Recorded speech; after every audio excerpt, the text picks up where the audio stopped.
You want me to photograph what? Scarlett Brennan stares at her phone, as if it just suggested she jump out of an airplane without a parachute. On the other end of the line, the deep, unyielding voice of Augustus Whitmore, the Augustus Whitmore, real estate magnate, shows not an ounce of patience for her disbelief. My son's wedding. 3 weeks of preparations at the family estate in Connecticut. Your portfolio is impeccable, Miss Brennan. I need someone with your talent. Scarlett runs her hand through her disheveled red hair, looking around her Brooklyn apartment, an organized chaos of cameras, lenses, and posters from her exhibitions. She photographs revolutions, protests, the raw soul of humanity, not rich people's weddings. Mr. Whitmore, with all due respect, I don't do $200,000. The silence that follows is as heavy as her overdue rent. I'll advance half now. An SUV will pick you up tomorrow at 7 a.m. Wear something appropriate. And he hangs up, just like that, as if he just ordered coffee.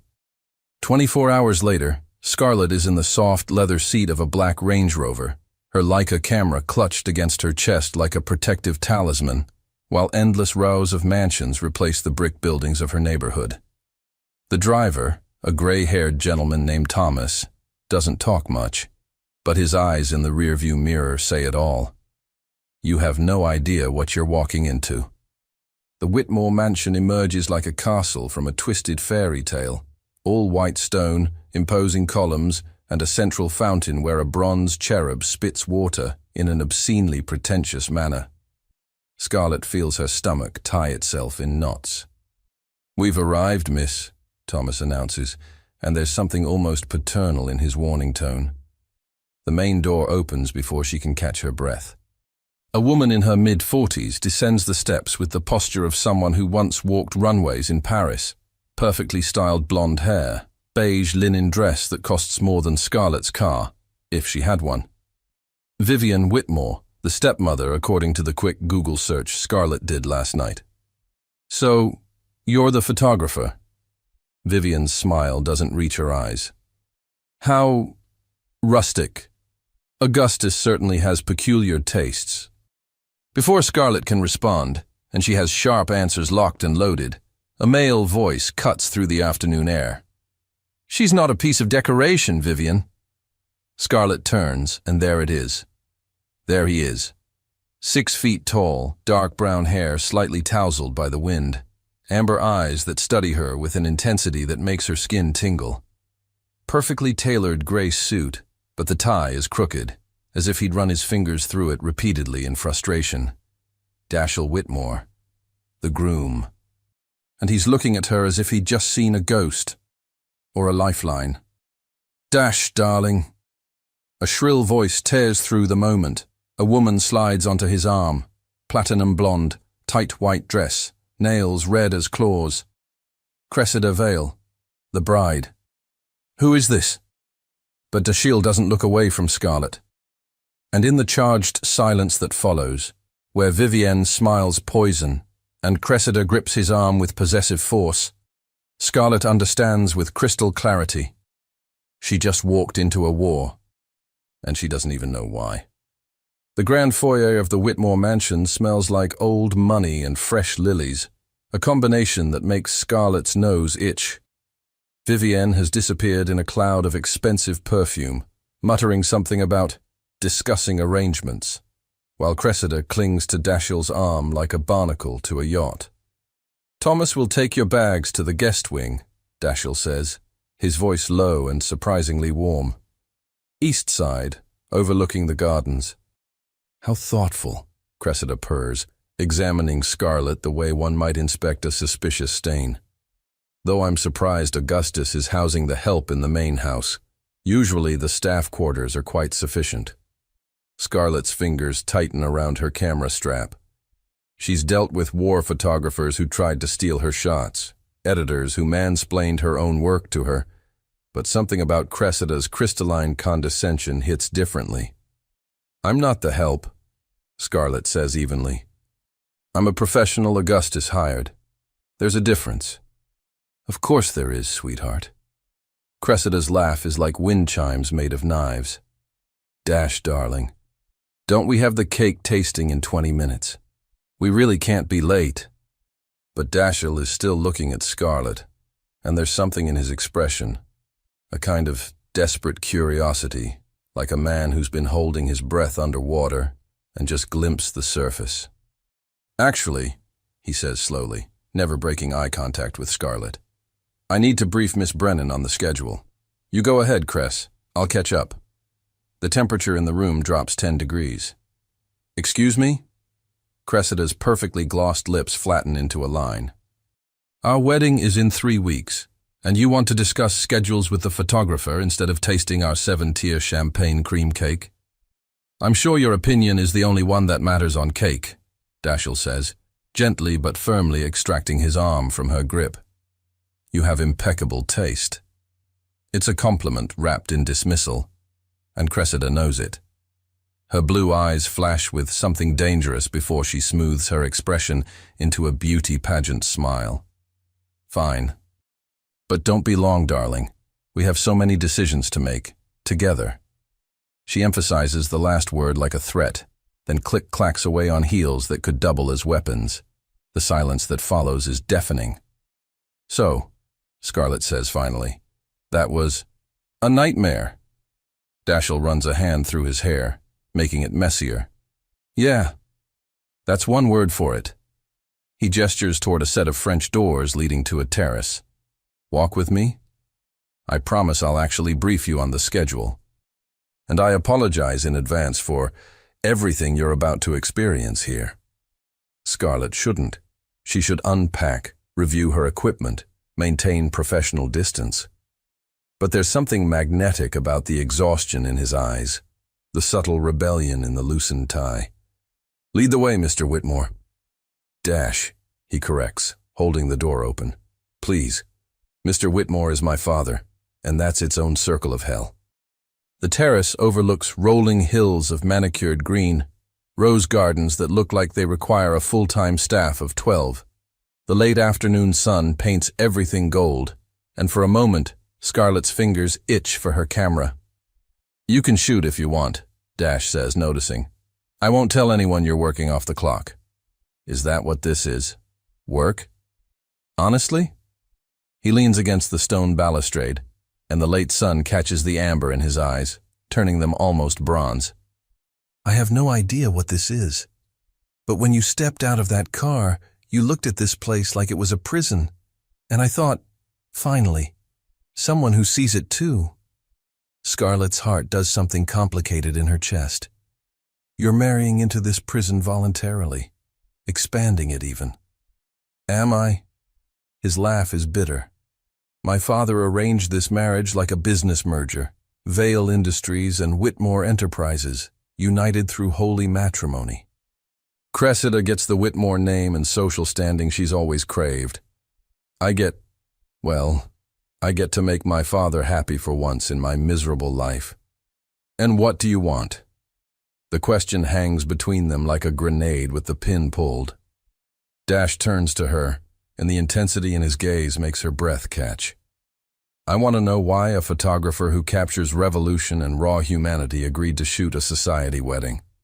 The real reason. Scarlett thinks of her overdue rent, her mother's medical bills, the gallery space she's been dreaming of. But what comes out is, maybe I wanted to see how the other half lives, document a different kind of cage. Then you're in the right place. He steps closer, close enough that she can smell his cologne. Something expensive but understated, cedar and citrus. Welcome to the Whitmore Lion's Den, Scarlett Brennan. Try not to get eaten alive. From inside, Cressida's voice rings out, sharp and demanding, Dashiell. He closes his eyes briefly, and Scarlett sees the mask slip back into place, the dutiful son, the obedient fiancé, the heir to an empire he never wanted. Duty calls, he says quietly. Then, meeting her eyes one more time, be careful here. Vivienne and Cressida, they don't like disruptions to their plans. And you, Scarlett Brennan, look like a hurricane in human form. He walks away, leaving her alone on the terrace with the dying light and the uncomfortable realization that she's already in far deeper than any photograph is worth. Scarlett's guest room is bigger than her entire Brooklyn apartment. Floor-to-ceiling windows, a four-poster bed that looks like it belongs in a Renaissance painting, and a bathroom with marble so pristine she's afraid to touch it. Her battered camera bag looks obscene on the silk-upholstered chair. She's unpacking her lenses when someone knocks, 3 sharp raps that sound more like a warning than a request. "Come in," she calls, expecting maybe Thomas with extra towels. Instead, Vivian glides in, carrying a leather-bound folder like it's a weapon. "We need to discuss boundaries," the older woman says without preamble, setting the folder on the vanity with a decisive thud. "Since Augustus hired you without consulting the family, I've taken the liberty of drafting some guidelines." Scarlett slowly sets down her camera. Guidelines. Where you can and cannot shoot. Which family members require prior approval for photographs. Appropriate attire for various events. Vivian's smile is all teeth, no warmth. "Surely you understand. The Whitmore image must be carefully curated. I was hired to capture authentic moments, Mrs. Whitmore, not staged propaganda. Authentic." Vivian tastes the word like spoiled wine. How quaint. "Tell me, Miss Brennan, what were you doing before this? Photographing homeless encampments, protest signs? Augustus may find your little rebel act charming, but I see exactly what you are." "And what's that?" Vivian leans in, close enough that Scarlett can see the fine lines her makeup doesn't quite hide. "Opportunistic. You saw a chance to squeeze money from a wealthy family and took it. Just like every other gold digger who's tried to sink their claws into this family's fortune." The accusation is so absurd that Scarlett almost laughs.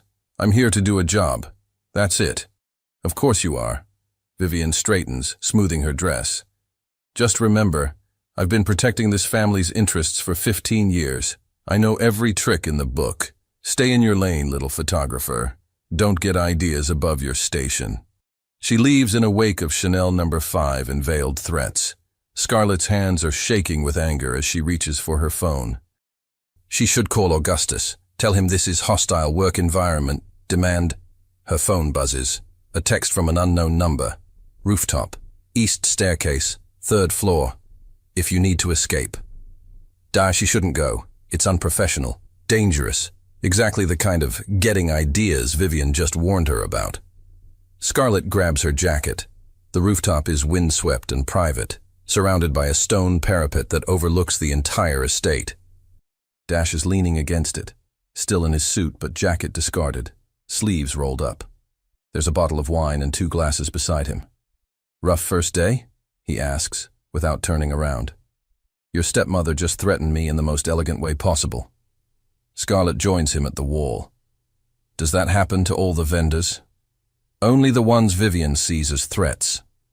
He pours wine into both glasses, hands her one. "Which means she's already noticed." "Noticed what?" He looks at her then, and the moonlight catches something raw in his expression. "That I can't stop thinking about you. And I met you 6 hours ago." Scarlett's breath catches. This is dangerous territory. This is exactly what she shouldn't. "I'm engaged," Dash continues, as if reminding himself, "to a woman who sees me as a stepping stone to social dominance. My father orchestrated the whole thing. Vale Industries was failing, needed a Whitmore bailout. The price? Me, gift wrapped with a wedding ring." "You could say no." "Could I?" His laugh is hollow. "Augustus had a heart attack last year. The doctors say stress could kill him. Every time I even hint at backing out, Vivian reminds me that disappointing him might be the final blow. She's very good at emotional blackmail." Scarlett sips her wine, thinking. "So, Vivian wants this wedding because when my father dies, I inherit controlling interest in Whitmore Enterprises. But if I'm married to Cressida, Vivian thinks she can manipulate us both.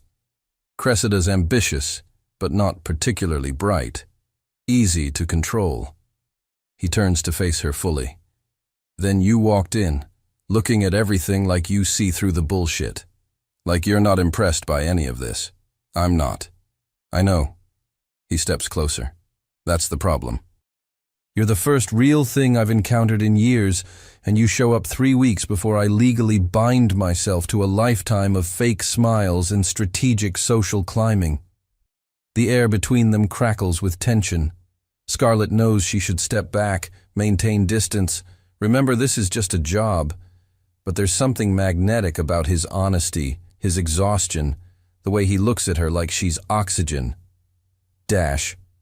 I know, he says quickly. This is insane. You're here to work. I'm engaged. Everything about this is wrong. Catastrophically wrong, Scarlett agrees.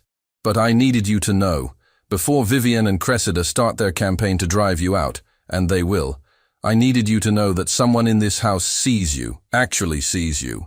Below them, a door slams. Cressida's voice rings out, shrill and angry. Where is he? Dashiell. Dash closes his eyes. She has a tracking app on my phone. I should have known. Does she track you often? Only, every minute of every day. He drains his wine glass. Welcome to my fairy tale romance. Footsteps echo on the stairwell. They have maybe 30 seconds before Cressida bursts through the door. Dash looks at Scarlett one more time, and there's a question in his eyes she's not ready to answer. 3 weeks, he says quietly. That's all we have before everything becomes permanent. I don't know what I'm asking for, but if you could just stay. Don't let them drive you away. The rooftop door flies open. Cressida stands there, backlit and furious, her white dress billowing like a vengeful ghost. There you are, she hisses, then her eyes land on Scarlett. Oh, how cozy. And Scarlett realizes with sinking certainty, the war has officially begun. It's not what it looks like, Dash says, which is possibly the worst thing anyone has ever said in the history of romantic complications. Cressida's eyes narrow to slits. Really? Because it looks like you're having a private wine tasting with the help instead of being at our engagement dinner with the Vanderhoffs. The engagement dinner isn't until 8, Dash says evenly. And Miss Brennan isn't the help. She's a professional documenting you ignoring your fiancé? Cressida's voice rises to a pitch that could shatter crystal. Do you have any idea how this looks? Margaret Vanderhoff already thinks you're commitment-phobic. Now I have to explain why you're up here with some Brooklyn photographer instead of, some Brooklyn photographer has a name. Scarlett cuts in, her patience snapping. And I was just leaving. She moves toward the door, but Cressida blocks her path, arms crossed. No, stay. I think we should all have a little chat about professional boundaries. Cressida's smile is venomous. See, in my world, photographers show up, take pictures, and stay invisible. They don't have rooftop meetings with the groom. They don't wear ripped jeans to a mansion, and they certainly don't get special treatment from the family patriarch. Cressida, that's enough, Dash warns. Is it?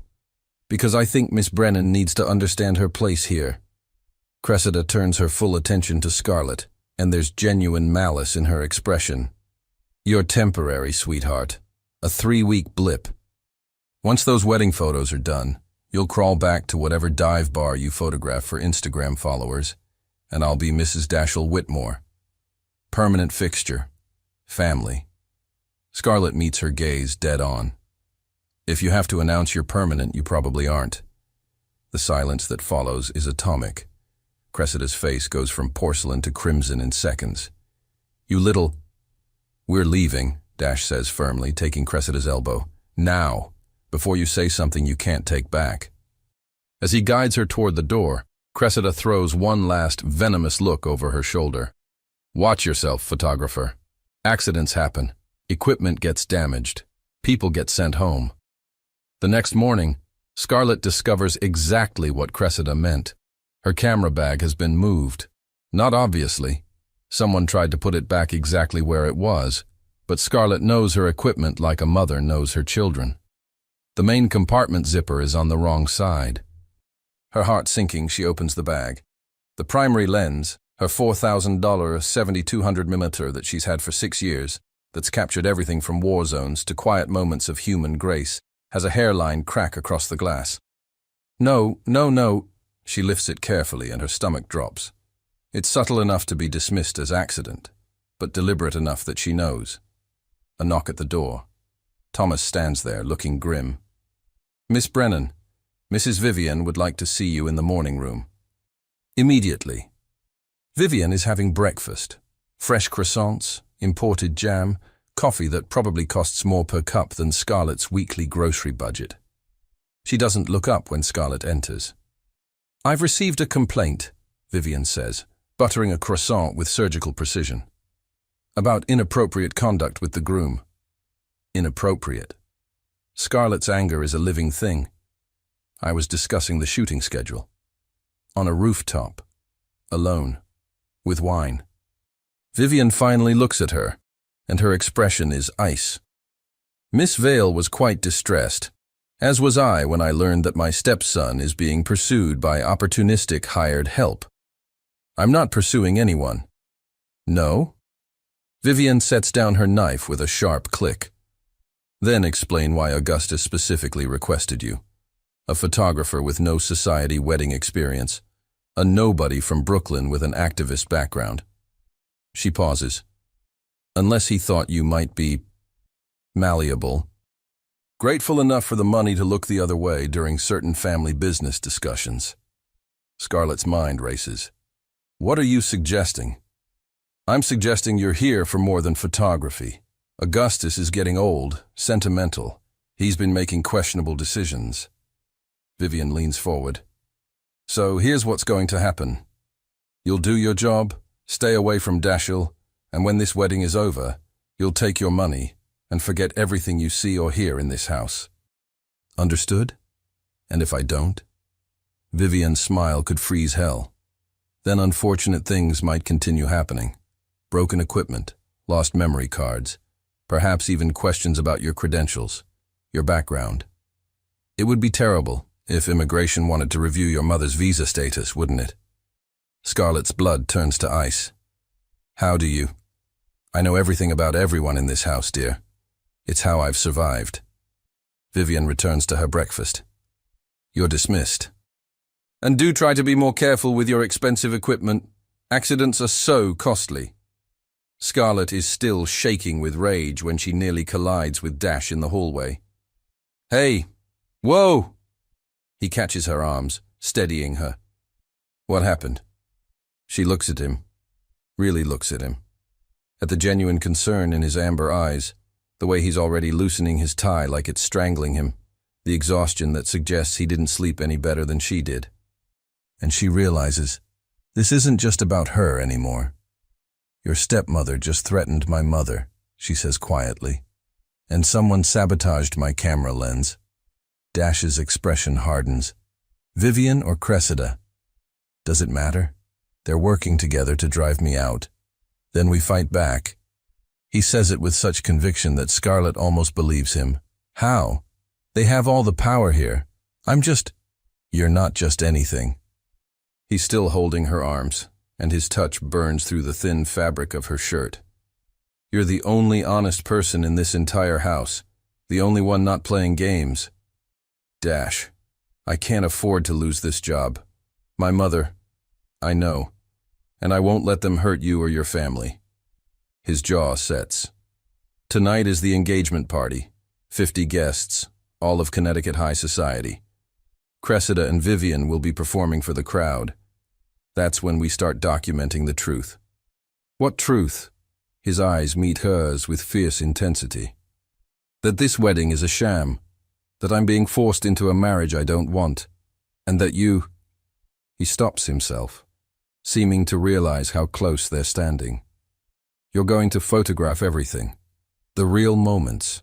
The cracks in the perfect facade. That's not what your father hired me for." "No," Dash agrees. "But it might be what sets us all free." Footsteps echo from the grand staircase.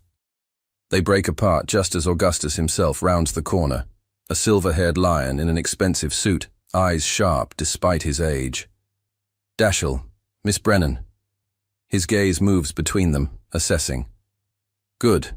I wanted to speak with you both. My study. Now." As they follow him, Scarlett feels the weight of the mansion pressing down.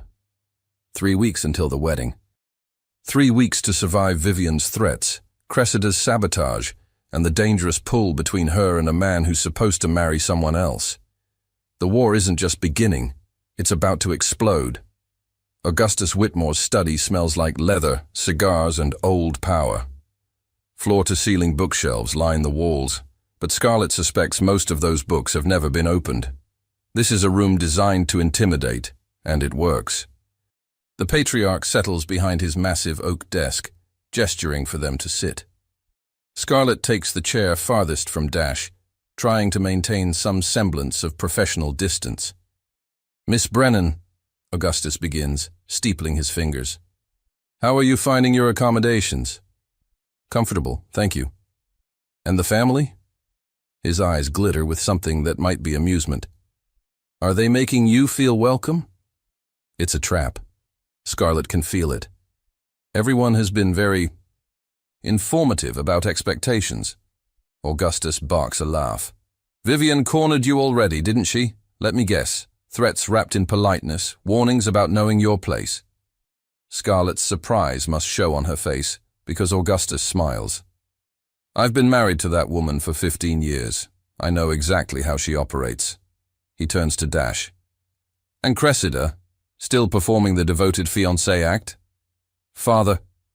Dash's voice carries a warning. "Oh, spare me the pretense, boy. You think I don't know this whole arrangement is miserable?" Augustus stands, walking to the window overlooking the estate. "I didn't build an empire by being blind to human nature." Scarlett and Dash exchange glances.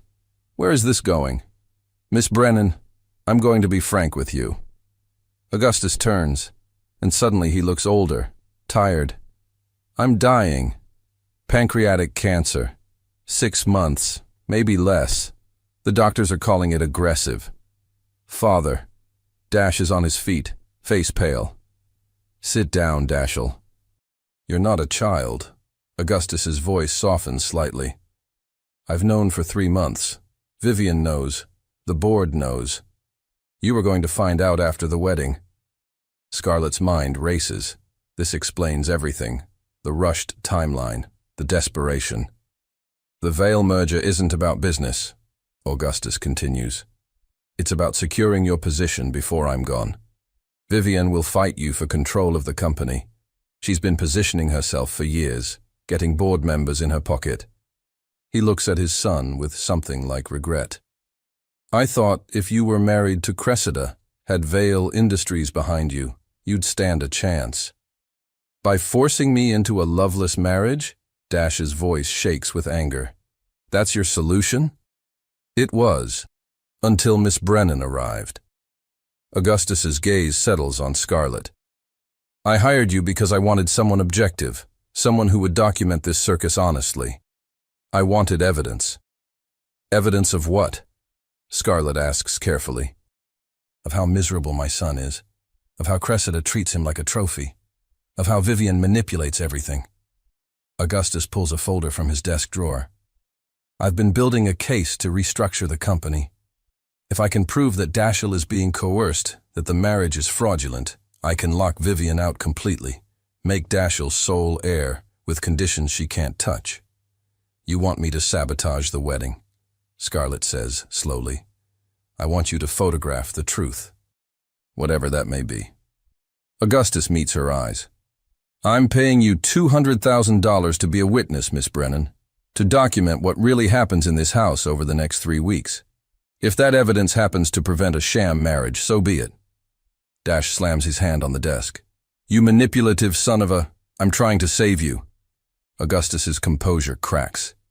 "From Vivian, from Cressida, from a life of regret. Yes, I arranged the Veil merger. Yes, I pushed you toward this engagement.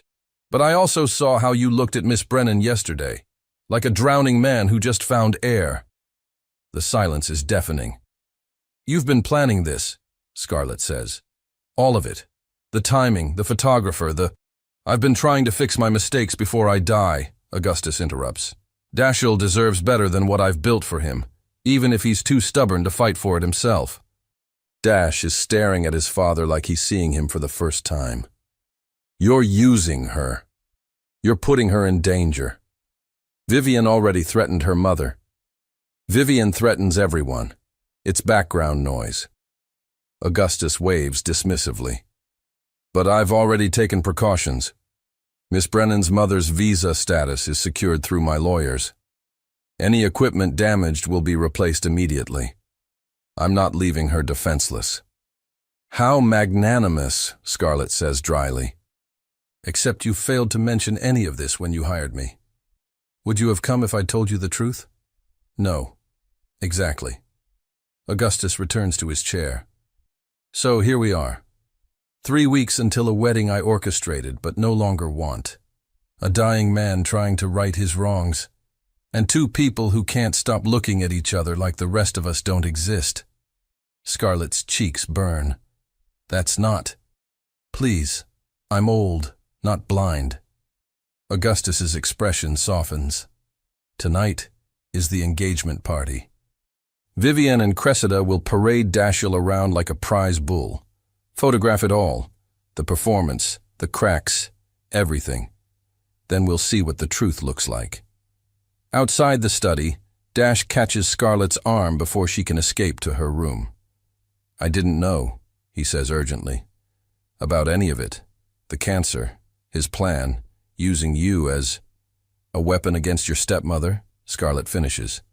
Yeah, I got that. Are you going to leave? The question hangs between them. Scarlett should say yes.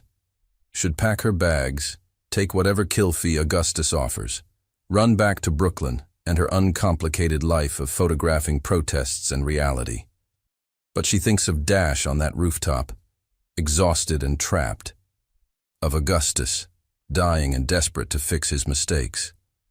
Of her mother, safe from Vivian's threats because a manipulative old man decided to play guardian angel. I'll stay, she says, but not for your father's schemes. I'll stay because I want to know the truth too. And what truth is that? She looks up at him, at the hope and fear warring in his amber eyes. Whether you're really as trapped as you think, or if you're just scared to want something real. Before he can respond, Cressida's voice echoes down the hallway. Dashiell, we need to do the final seating chart. Dash closes his eyes briefly. The performance begins. Then let's make sure I capture every moment, Scarlett says. As she walks away, she feels his eyes on her back, burning like a brand. Tonight, everything changes. The question is, into what? The engagement party transforms the Whitmore estate into something from a dream, or a nightmare, depending on perspective. White lights drape the gardens like fallen stars. A string quartet plays near the fountain. Waitstaff circulate with champagne that costs more per bottle than Scarlett's monthly rent. She's positioned herself strategically with her camera, watching the performance unfold through her viewfinder. Cressida is a vision in ice blue silk, her platinum hair swept into an elegant chignon. She keeps one hand possessively on Dash's arm, laughing too loud at jokes that aren't funny, playing the radiant bride-to-be for Connecticut's elite. Dash looks like he's being slowly buried alive. Smile, darling, Cressida hisses through her teeth, her public smile never wavering. You look like you're at a funeral. Maybe I am, he mutters back. Scarlett captures it, the disconnect between Cressida's performance and Dash's misery. The way his jaw tightens when she introduces him as my fiancé, the Whitmore heir. The hollow look in his eyes when elderly society matrons congratulate him on his perfect match. Getting good shots? Vivian appears at Scarlett's elbow, resplendent in emerald silk. Or just collecting ammunition for Augustus's little scheme. Scarlett lowers her camera. I don't know what you mean. Please. You think I don't know what he's planning? He always was sentimental when facing mortality. Vivian's smile is razor sharp. But here's what you don't know, little photographer. I have contingencies. Insurance. If this wedding doesn't happen, certain information about Augustus's business practices goes public. Tax evasion, bribery, the kind of scandal that would destroy the Whitmore name. You'd do that to your own husband? He's already dying. I'm securing my future. Vivian's eyes glitter with cold calculation. So, whatever Augustus promised you, whatever romantic notions you and Dashiell have been entertaining, forget them. This wedding happens, or everyone loses. She glides away, leaving Scarlett's stomach churning. 2 hours into the party, Scarlett escapes to the garden's edge, needing air. The performance is suffocating. All these people pretending, performing, lying with champagne glasses and perfect smiles. Found you. She turns. Dash stands in the shadows, tie loosened, jacket abandoned, looking more real than he has all night. Shouldn't you be inside with your fiancé? She's holding court with the Vanderhoffs, planning her future as social queen of Connecticut. He steps closer. I needed to see something real. Someone real. Dash, did you get your shots? The evidence Augustus wants? Scarlett nods. Enough to prove you're miserable. Not sure it's enough to stop Vivian. Nothing stops Vivian. She's like a force of nature. He's close now. Close enough that Scarlett can see the exhaustion in his eyes, the barely contained desperation. I found out tonight. The cancer's worse than my father admitted. He has weeks, not months. God, Dash. He's trying to save me before he dies. And I'm so angry at him for manipulating everything, but I also... His voice cracks. I don't want to lose him. And I don't want to spend the rest of my life in a cage he built. Scarlett's heart breaks for him. What do you want? He looks at her, and the moonlight catches the amber in his eyes, turning them gold. Something impossible. Something I can't have. The air between them crackles with unspoken words. Scarlett! He reaches for her hand. There you are. They spring apart as Cressida emerges from the garden path, fury barely concealed beneath her society smile. Behind her, Scarlett spots Vivian watching from the terrace with a predatory expression. Darling, people are asking for you, Cressida says sweetly, but her eyes are venomous. And Miss Brennan, shouldn't you be working? That's what you're here for, isn't it? I was just... escaping your responsibilities? Cressida's mask slips for a second, revealing pure malice. How unprofessional, though I suppose we can't expect much from someone of your background. Cressida, Dash warns. What? I'm simply pointing out that Miss Brennan seems very comfortable inserting herself into private family moments. Cressida turns to Scarlett. But let me be crystal clear, since subtlety doesn't seem to be your forte. Dashiell is mine. This wedding is happening. And you are nothing but hired help who will be gone in 3 weeks. Stay in your lane. That's enough, Dash says firmly. No, what's enough is you constantly disappearing with her. Cressida's voice rises, drawing attention from nearby guests. Do you have any idea how this looks? How humiliating it is to have everyone whispering about my fiancé and the photographer? A crowd is forming, society vultures sensing drama. Maybe they're whispering because you treat me like property, Dash says quietly, but his words carry. Maybe they see what I see, that this whole thing is a performance. Cressida's face goes white. You're upset. The stress, I'm trapped. There's a difference. The gasps are audible. This is society scandal fuel for months. Vivian swoops in like a shark sensing blood. Dashiell, darling, you're overtired. Too much champagne. Let's get you inside. I'm not drunk, Vivian. I'm finally honest. Dash looks at Scarlett, and there's something desperate and wild in his eyes. You asked what I want? I want out. Of this marriage, this circus, this life that was chosen for me. Dash, don't... Scarlett starts, seeing the social suicide happening in real time. But he's not done. And I want... Augustus's voice booms across the garden. Enough! The patriarch stands on the terrace, looking frail but commanding. Everyone inside. The party is over. As the crowd reluctantly disperses, buzzing with scandal, Augustus catches Scarlett's eye. His expression says one thing clearly. Document everything. She raises her camera, capturing the moment. Cressida in tears of rage, Vivian's cold fury, Dash standing alone in the garden like a man who just set fire to his own life. And herself, reflected in the fountain's surface, a woman caught in the middle of a war she never signed up for, holding a camera that might be the only weapon that matters. The masquerade is over. Now comes the reckoning. The morning after the engagement party, the mansion feels like a mausoleum. Scarlett wakes to 17 missed calls from Augustus's lawyer and a note slipped under her door. My study. 7 a.m. Bring everything you've captured. A.W. She arrives to find Augustus looking worse, grayer, thinner, like the confrontation last night drained what little life he had left. His hands shake as he gestures to the chair. Show me, he rasps. Scarlett connects her camera to his laptop. The images tell the story. Cressida's possessive grip, Dash's hollow eyes, the moment he cracked, declaring his truth to Connecticut society. The aftermath, shock, scandal, social demolition. Perfect, Augustus breathes. This is what I needed.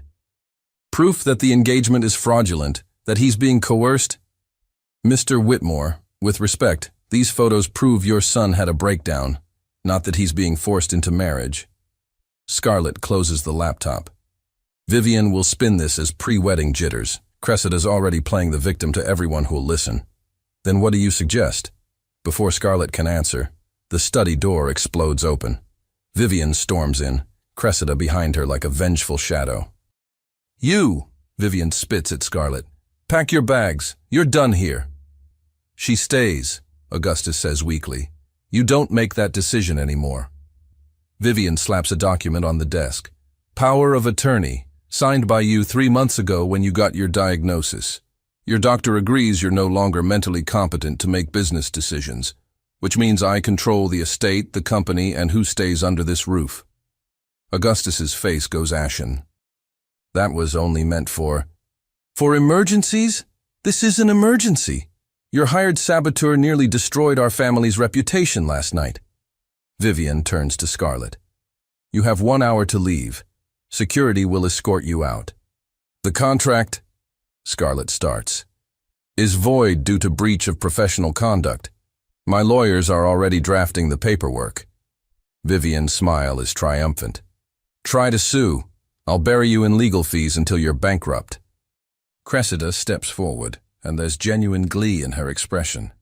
And just so we're clear, if you or Dash'll try anything, those photos you took become evidence of your attempt to manipulate a vulnerable man for financial gain.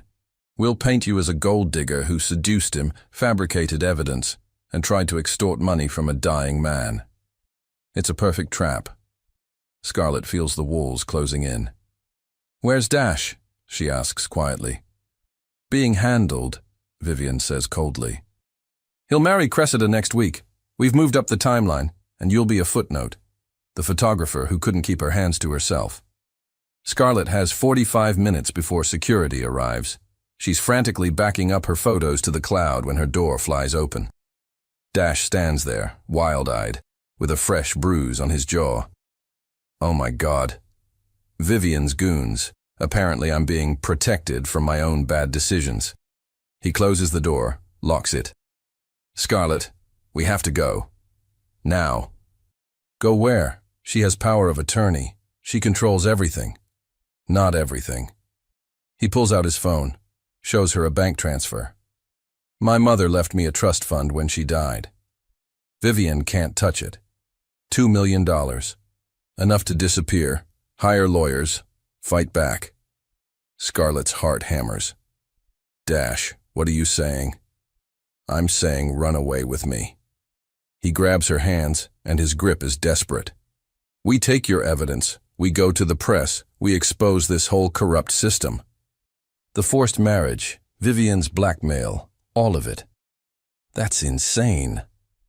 More insane than marrying a woman I despise, than watching my father die knowing I wasted my entire life being obedient. His eyes are fierce, alive in a way she's never seen. You told me I was afraid to want something real. You're right. I've been afraid my whole life, but not anymore. Dash, I love you. The words tumble out raw and honest. I know it's been 5 days. I know it's impossible. But I've never felt more awake, more real, more myself than when I'm with you. And if I have to marry Cressida, spend the rest of my life in that cage, I'll die inside. Actually die. Scarlett's eyes burn with tears. This is crazy. We barely know each other. I know you're brave. I know you see through bullshit. I know you make me want to fight for something instead of just surviving. He cups her face. Tell me you don't feel it too. Tell me I'm alone in this and I'll walk away right now. She can't, because he's right. 5 days shouldn't be enough to fall in love, to blow up your life, to risk everything. But standing here, looking at him, really looking at him, Scarlett knows. I feel it, she whispers. God help me, I feel it too. He kisses her then, and it's desperate and perfect and tastes like freedom. For a moment, nothing else exists. Not Vivian's threats, not Cressida's rage, not the impossible situation they're in. Then someone pounds on the door. Miss Brennan, security, you have 10 minutes to vacate. They break apart, breathing hard. Come with me, Dash pleads. Please. We'll figure it out, together. Scarlett looks at this man who's offering her chaos and truth, and a love that makes no logical sense. She thinks of her mother, safe because of Augustus's protection, of her career, her apartment, her carefully controlled life. And she thinks of the past 5 days, the most alive she's felt in years. Okay, she says. Okay, let's go. They're throwing clothes into bags when Dash's phone buzzes. His face goes white. What? My father. He's collapsed. They're rushing him to the hospital. His hand shakes. Scarlett, I can't. If these are his last hours, I need to be there. Of course. We'll go. Vivian won't let you near him. She'll have security throw you out. Dash's jaw sets. But she can't stop me from seeing my own father. So we go to the hospital, you say goodbye, and then we leave. Together. He pulls her close, pressing his forehead to hers. Together. I promise. 2 hours. Meet me at the main gate at noon. We disappear before they can stop us. Dash. Trust me, he says fiercely. For once in my life, I'm choosing what I want. And I choose you. One more kiss. Desperate, promising, terrified. Then he's gone. And Scarlett is alone with her packed bags and a decision that will either save her or destroy her. At 11:45 a.m., she's at the gate, heart pounding. At 12 hours, Dash isn't there. At 12:15, a black car pulls up. But it's not Dash. Vivian steps out and her smile is the cruelest thing Scarlett has ever seen. Looking for someone? She holds up Dash's phone. He wanted me to give you a message. The wedding is back on, full schedule, and you're not invited. You're lying. Am I? His father is dying, Miss Brennan. Did you really think he'd choose you over his family legacy? Over his last chance to make Augustus proud? Vivian steps closer. Men like Dashiell don't choose Brooklyn photographers. They choose dynasty, every single time. She drops an envelope at Scarlett's feet. Your kill fee, $50,000, more than generous. Now get out of Connecticut before I have you arrested for trespassing. The car drives away, leaving Scarlett standing at the gate with her bags and a shattered heart, and the terrible, crushing fear that Vivian might be right. Scarlett makes it 3 blocks before the tears come. She's sitting on a park bench in downtown Greenwich, surrounded by her bags, when her phone rings. Unknown number. Don't hang up. It's Thomas, the driver. Please, Miss Brennan, you need to hear the truth. I don't need anything except... Mr. Dashiell never sent that message. Mrs. Vivian has his phone. He's locked in the hospital room with his father, and security won't let him leave. She's telling him you already left, took the money, abandoned him. Scarlett's heart stops. What? She's playing both of you, making each think the other gave up. Thomas's voice drops. Mr. Augustus is awake, asking for you, Room 407, St. Catherine's Hospital. You have maybe an hour before Vivian realizes I called you. Scarlett runs through the hospital like her life depends on it, because maybe it does.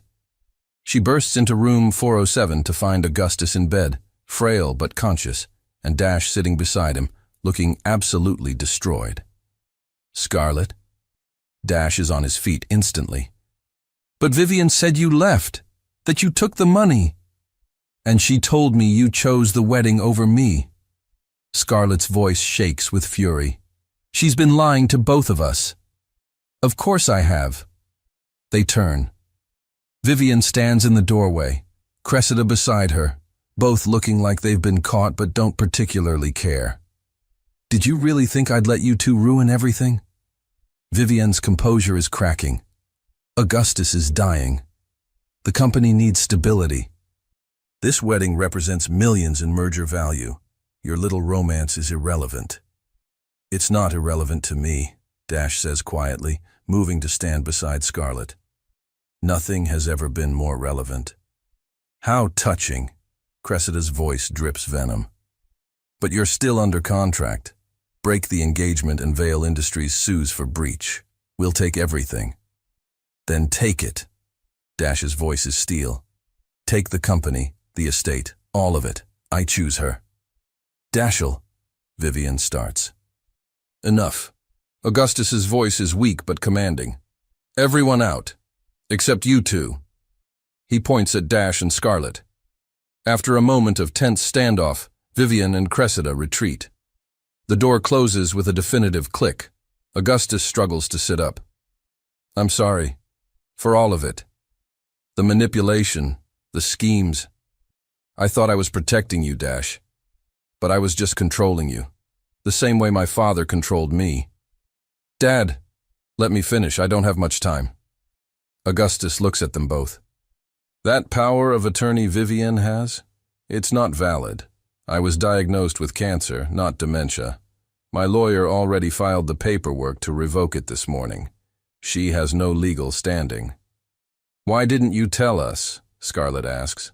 Because I needed to see what you'd do. If you'd fight for each other or cave to pressure. Augustus's eyes are bright. You both chose love over money, over security, over everything I taught you to value, Dash. That's how I know it's real.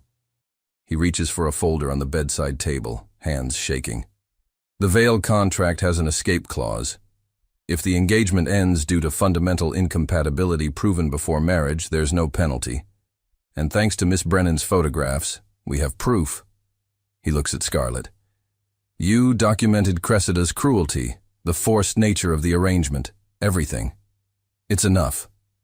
So, the wedding, Dash starts, is cancelled, effective immediately. Vivian and Cressida can sue, but they'll lose. Vale Industries gets a settlement payment, but no merger. And you, Augustus looks at his son with something like pride. You get to choose your own life, finally.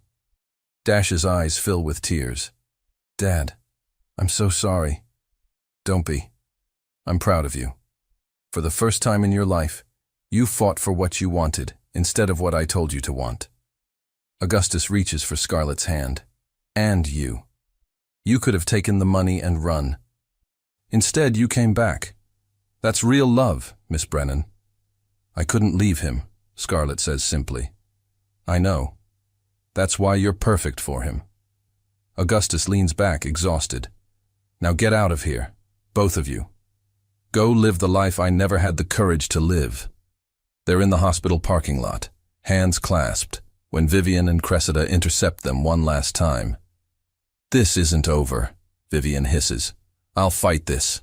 The company, the estate, is mine, Dash says calmly. Dad just signed new papers. You get a settlement and the guest house. That's it.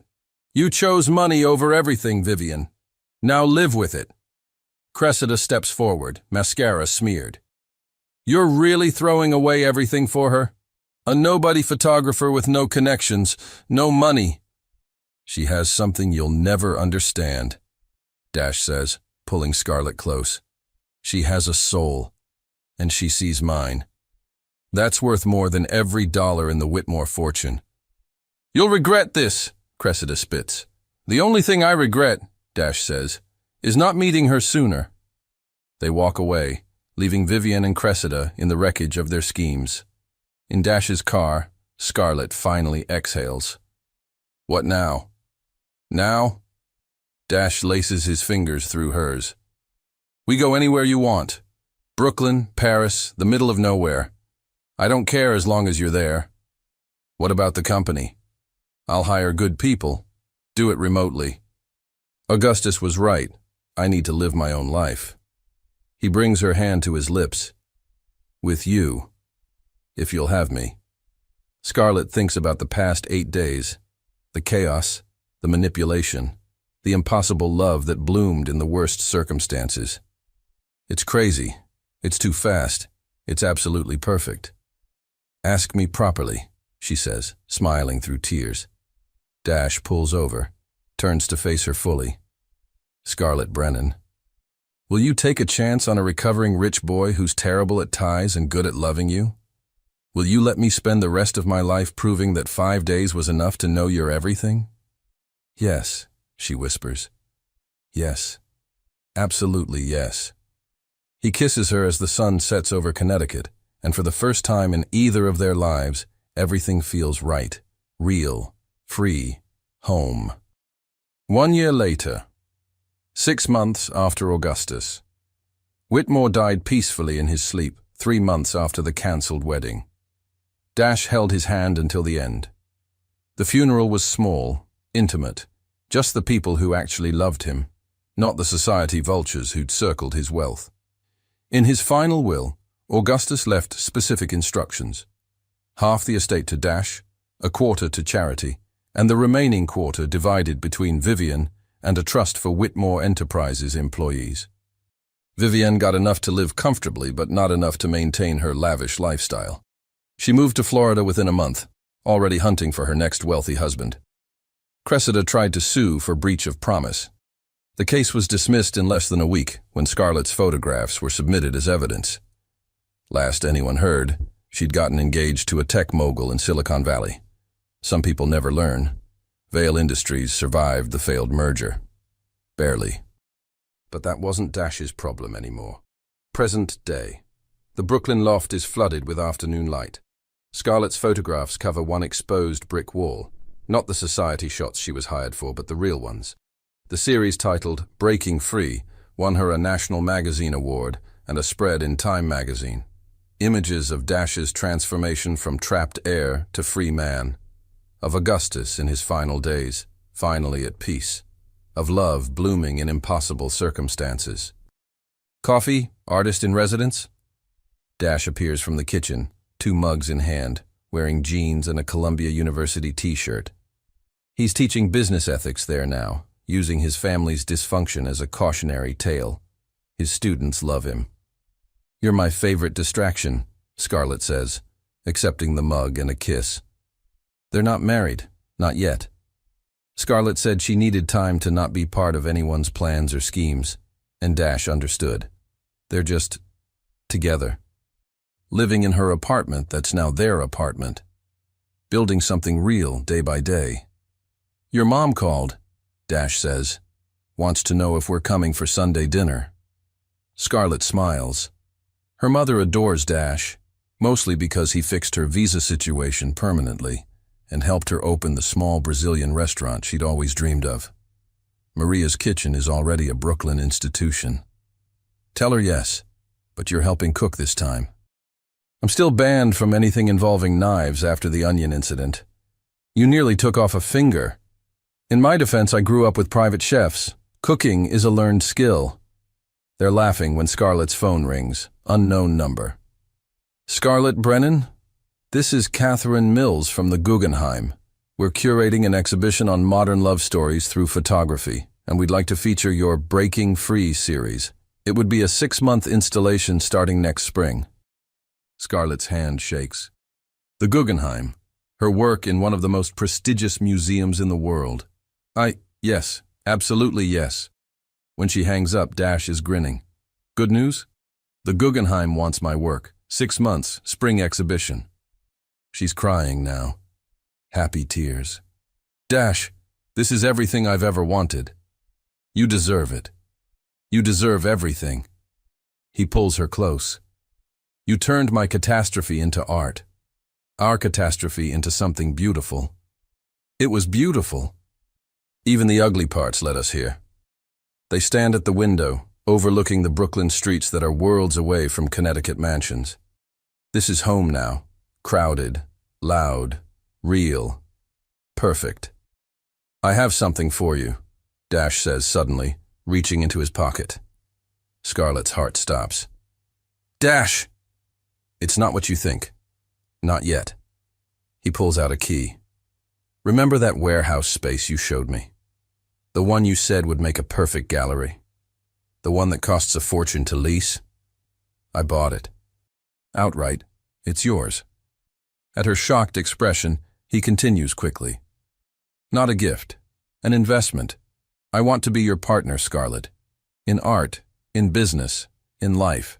The Brennan Gallery with me handling the boring business stuff while you create. What do you say?